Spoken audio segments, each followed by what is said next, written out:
دوستو اگر ہماری ویڈیو اچھی لگے تو سبسکرائب ضرور۔ اعوذ باللہ من الشیطان الرجیم، بسم اللہ الرحمن الرحیم، الحمدللہ رب العالمین، الصلاة والسلام علی اشرف الانبیاء والمرسلین۔ السلام علیکم سامعین کرام، بسلسلہ درس اسلام روزانہ کی جو ویڈیو بھیجی جاتی ہے تاکہ لوگ مستفید ہو سکے، آج جو ہے وہ ہے درجات معرفت، یعنی معرفت کے درجات ہیں۔ ہم خداوند تعالیٰ کو یقیناً خالق حقیقی تسلیم کرتے ہیں، اور وہی ہے اس کائنات کا پیدا کرنے والا۔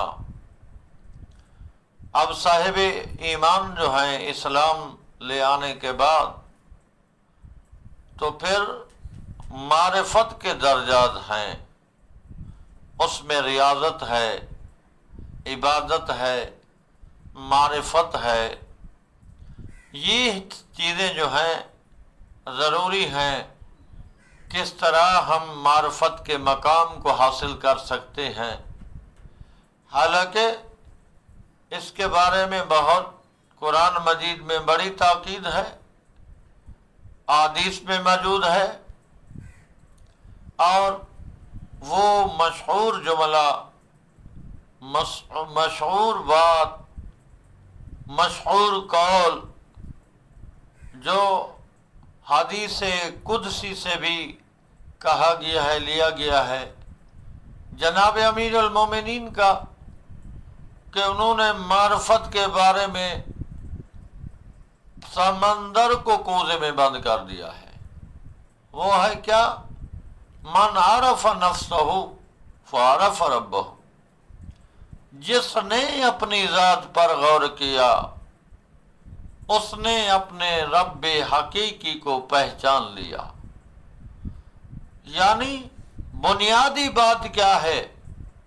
بنیادی بات یہ ہے کہ انسان جب اپنے اوپر غور کرتا ہے، فکر کرتا ہے، تو اسے سمجھ آ جاتی ہے کہ میں کیا تھا، میں کن مراحل سے گزرا، خداوند تعالیٰ نے مجھے کن مراحل سے گزارا، اور کس طرح مجھے شکم مادر میں وہ خالق حقیقی غذا دیتا رہا، میری پرورش وہاں ہوئی، میرے اندر جان پیدا ہوئی۔ یہ سب چیزیں اسی کے اور خالق نے ہی پیدا کی ہے۔ اب خالق حقیقی کو پہچاننے کے لیے معرفت ضروری ہے، اور وہ معرفت تب حاصل ہوتی ہے جب انسان اپنے اوپر غور کرتا ہے کہ میں کیا ہوں، میری حقیقت کیا ہے، اور جو مجھے اللہ نے ان تمام نعمتوں سے نوازا ہے۔ آخر کیا یہ آنکھ کوئی اس کی قیمت دے سکتا ہے؟ نہیں۔ یہ ہاتھ نہیں دے سکتا ان کی کوئی قیمت۔ اور جب اگر خدا نخواستہ کسی کی آنکھ چلی جاتی ہے تو اس کے نعم البدل کچھ نہیں، ہاتھ چلا جاتا ہے تو نعم البدل کچھ نہیں، تو لہذا پاؤں چلا جاتا ہے، ٹانگ چلی جاتی ہے، جسم کا کوئی حصہ خراب ہو جاتا ہے، مصنوعی طریقے سے جو آپریشن کیے جاتے ہیں، بنائے جاتے ہیں وقتی طور پر، وہ حقیقت سے بہت دور ہوتے ہیں۔ یعنی اس جیسی چیز جو انسان کو اللہ نے پہلے عطا کی ہے دوبارہ ناممکن ہے۔ غور کرنے کی بات ہے۔ پھر اس معاشرے میں ارد گرد دیکھ سکتا ہے انسان کہ اللہ نے مجھے بھیجا ہے یہ معاشرہ کہ جہاں ہر جگہ خدا کی قدرت کے جلوے موجود ہیں۔ پہاڑوں کی بلندی کو دیکھ، درختوں کی بلندی کو دیکھ، صحراؤں کو دیکھ، بلند و بالا ٹیلوں کو دیکھ، پھر یہ دیکھ 18,000 مخلوقات ہیں، خالق حقیقی نے سب کو رزق کا وعدہ کیا ہے، اپنے وقت معین تک سب چیزیں جو ہیں وہ روزی حاصل کرتی رہتی ہیں۔ جب ان کا رزق ختم ہوتا ہے ادھر اجل آ کر اعلان کرتی ہے کہ اب تیری روزی ختم ہو گئی ہے، اب تیرا یہاں سے کوچ ہونا ضروری ہے۔ تو کیا ہے انسان جب اپنے ارد گرد دیکھتا ہے، ماحول کو دیکھتا ہے، اپنے نفس پر غور کرتا ہے کہ یہ عظیم نعمتیں جن کا کوئی نعم البدل بھی نہیں، یہ عطا کرنے والا وہ خالق حقیقی ہے، اس کے سوا اور کوئی نہیں دے سکتا، تو معرفت کے لیے ضروری ہے کہ ہم اپنے اوپر غور کریں۔ جب ہم اپنے اوپر غور کریں گے کہ کون ہے جس نے ہمیں اس عظیم نعمت سے نوازا ہے، کون ہے جس نے ہمیں اشرف المخلوقات بنایا ہے، کون ہے جس نے ہمیں فکر عطا کی ہے، جس نے ہمیں ذہن عطا کیا ہے، جس نے ہمیں دل عطا فرمایا ہے، جس نے ہمیں ہاتھ عطا کیے ہیں، جس نے ہمیں چلنے کی طاقت عطا فرمائی ہے، اور کون ہے جس نے 18,000 مخلوقات پر انسان کو، انسانیت کو اپنے ان کو فضیلت دی ہے۔ کون ہے وہ ذات؟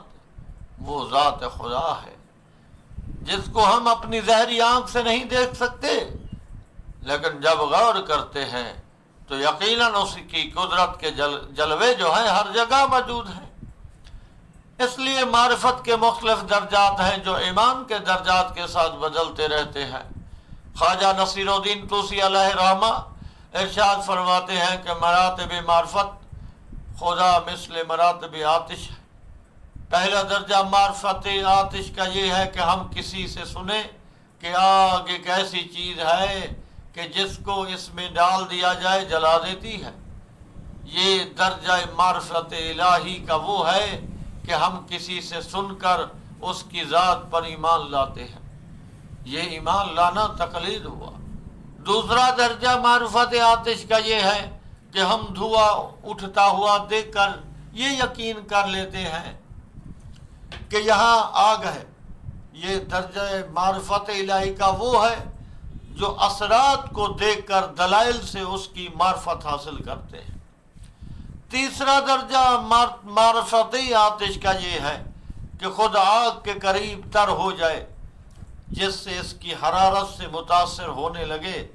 یہ درجہ معرفت الہی کا ان مومنین و خواص کا ہے جو معرفت خدا کے لیے اپنے دل میں نور الہی سے اطمینان حاصل کرتے ہیں اور ہر چیز سے آثار صفات کمال الہی کا مشاہدہ کرتے ہیں۔ صفات الہی سے صانع کی طرف متوجہ ہوتے ہیں کہ کون ہے بنانے والا، یہ تمام جب دیکھتے ہیں۔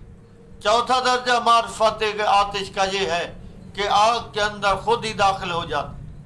یہ درجہ معرفت الہی کا وہ ہے جس پر ایک عارف اپنے فنان فی اللہ کے درجات تک پہنچتا ہے، اور یہ درجہ کمال ریاضت اور عبادت کے بعد ہی حاصل ہوتا ہے۔ یہی چیز ہے کہ دیکھیے معرفت کے مقام ان کو سمجھے، معرفت ہے کیا، لہذا یہ سب چیزیں سمجھنے کے لیے ضروری ہیں۔ اب امام جعفر صادق علیہ الصلوۃ والسلام نے فرمایا کہ جناب رسول خدا کا ارشاد گرامی ہے، بندہ فرائض کی ادائیگی کے بعد نوافل و عواقب میں ہماتن مصروف ہو جاتا ہے تو پروردگار عالمین فرماتا ہے کہ میں اس کو اپنا دوست بنا لیتا ہوں۔ جو اس کا دوست بن جائے وہ بھی میرا دوست ہو جاتا ہے، پھر اس کی آنکھیں نہیں ہوتی۔ یعنی اللہ تعالیٰ نے ہمیشہ ارشاد فرمایا ہے کہ دیکھیں میرا بندہ جب بھی میرے قریب ہونا چاہتا ہے وہ عبادت میں اتنا مگن ہو جاتا ہے کہ وہ دنیا کو چھوڑ کر خضوع و خشوع کے ساتھ عبادت کرتا ہے۔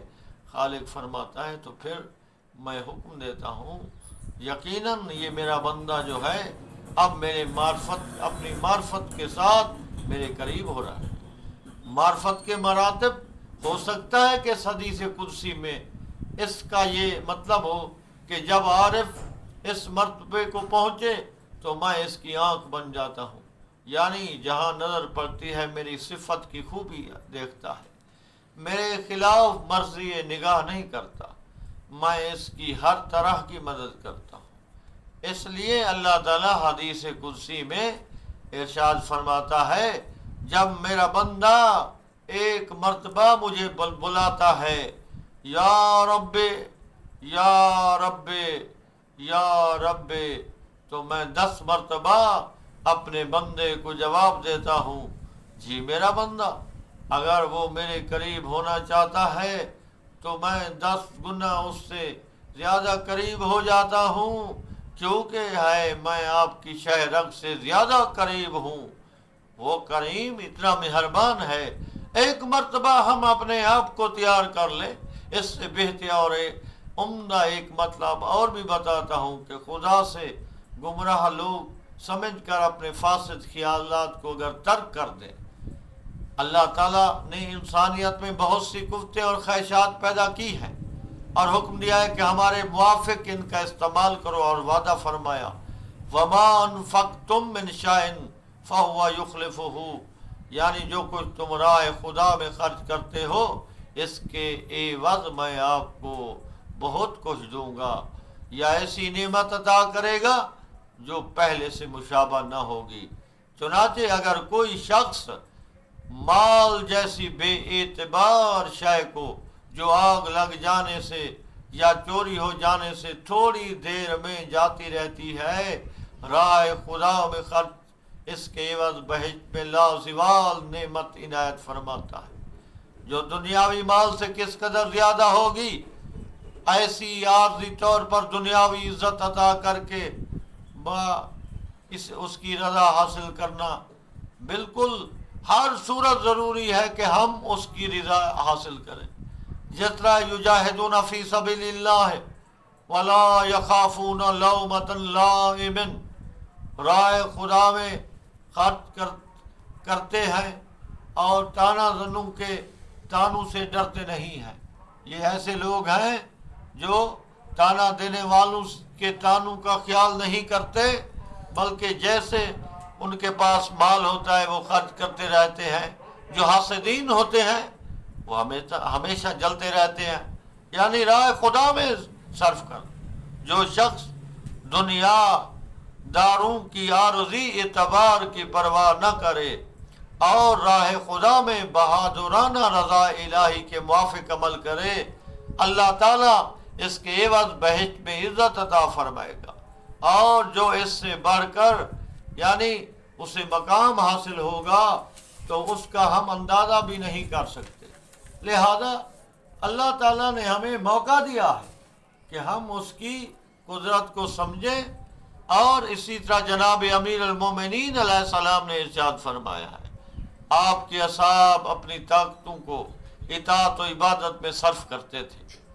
اللہ تعالیٰ نے اس میں اس قدر برکت بخشی کہ جناب امیر کے اندر انسانی قوت سے بڑھ گئی۔ اس لیے جناب امیر المومنین حضرت علی متقیوں کا امام، اس لیے ان سے کہا گیا، جب خیبر کے دروازے کے بارے میں پوچھا گیا کہ اتنا وزن والا، اتنا بھاری تھا تو آپ نے کیسے اس کو اکھاڑا؟